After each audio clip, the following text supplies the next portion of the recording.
બધાની બાયડીઓનો અમુક fix dialog હોય છે, એમાંથી એક કે જવા દો હમણાં કંઈક સાચું બોલીશ ત્યાં તો મરચા લાગશે. લાગે જ ને, અહીંયા ભાઈ બધાની પતારી ફેરવતો, અત્યારે તો તમે એમની પતારી ફાડ નાખો છો. બીજો ડાયલોગ પણ ફિક્સ છે, બધી જ બાયડીઓ વાપરે. મારા કરતા બીજી કોઈ મળી હોત ને તો ખબર પડે. ભગવાન તમે કંઈક જોડકા જોડવામાં ભૂલ નથી કરતા ને આડી અવડી જોડી, કારણ કે આ બધી બૈરીઓ એક જ જેવા ડાયલોગ બોલે છે.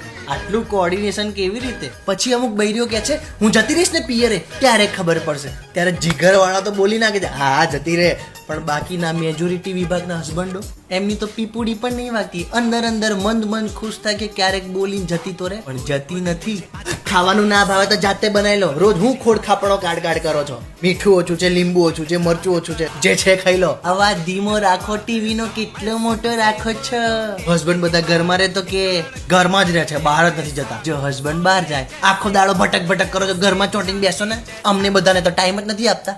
ઇન શોર્ટ, લગન એટલે માણસ જાતે જ જઈને પોતાનો પગ ઊંચો કરીને કુલાડી ઉપર પછાડ